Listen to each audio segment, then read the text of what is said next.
वैसे हमारे लोग भी ना बड़े अजीब हैं। सोशल मीडिया के ऊपर एक नई लड़ाई चल पड़ी है। SCO conference Shanghai cooperation organisation recently complete हुई है और इंटरनेट पर पाकिस्तानीज और इंडियंस आपस में लड़ रहे हैं। इंडियंस खुश हैं कि उन्होंने अजरबैजान को वीटो कर दिया, पाकिस्तानीज खुश हैं कि हमने आर्मीनिया को वीटो कर दिया।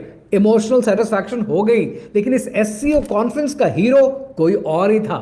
कहानी क्या है, आइए समझते हैं। इस एससीओ कॉन्फ्रेंस के मेजर एजेंडा पॉइंट्स थे टेररिज्म, सेपरेटिज्म एंड एक्सट्रीमिज्म, यानी ऐसे पॉइंटर्स जो सब मेंबर्स को सूट करते हैं। सो दैट मींस कि हीरो कोई और ही है। इस कॉन्फ्रेंस का हीरो था रशिया, जिसने वेस्ट को और यूएस को यह बताने की कोशिश की कि रशिया अकेला नहीं है, आइसोलेटेड नहीं है। लेकिन यहां पर एक सवाल बनता है कि जब अलास्का में ट्रंप और पुतिन के बीच में सीज फायर से रिलेटेड एग्रीमेंट हो गया कि ये पॉइंटर्स होंगे सीज फायर के, और वो पॉइंटर्स ट्रंप ने नेटो मेंबर्स के आगे रख दिए, तो रशिया को आज ये बताने की जरूरत क्यों है कि रशिया आइसोलेटेड नहीं है? ये समझने के लिए आपको यूरोप को देखना पड़ेगा।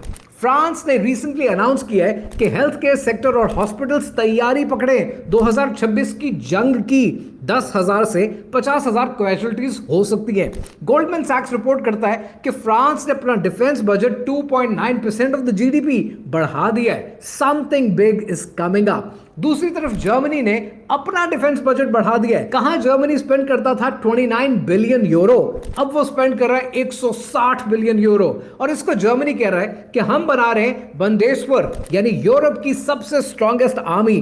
पोलैंड ने अपना बजट बढ़ा दिया, स्पेन ने, इटली ने, लैटविया ने, लिथुआनिया ने, एस्टोनिया ने, यानी पूरा यूरोप सिर्फ 2025 में 440 बिलियन डॉलर्स स्पेंड कर रहा है अपने डिफेंस पे। और रशिया अपने टोटल बजट का 40% स्पेंड कर रहा है जस्ट ऑन इट्स डिफेंस। कहानी कुछ और ही है। अगर आप दुनिया के 40 साल का ट्रैक्शन उठाकर देखें तो आप हैरान हो जाएंगे कि 1990s के एंड की मार्केट क्रैश, 2008 का फाइनेंशियल क्राइसिस, 2019 का लॉकडाउन और 2026 शायद रशिया के साथ एक मास स्केल पर, एक ग्रैंड स्केल पर एक जंग में कन्वर्ट हो जाए। अब ये बात पाकिस्तानीज और इंडियंस को समझनी चाहिए कि दो हाथियों की लड़ाई में नुकसान हमेशा घास का होता है। साउथ एशिया में रहकर ये बात हमें समझनी चाहिए that we are not Atlas and the world doesn't revolve around us.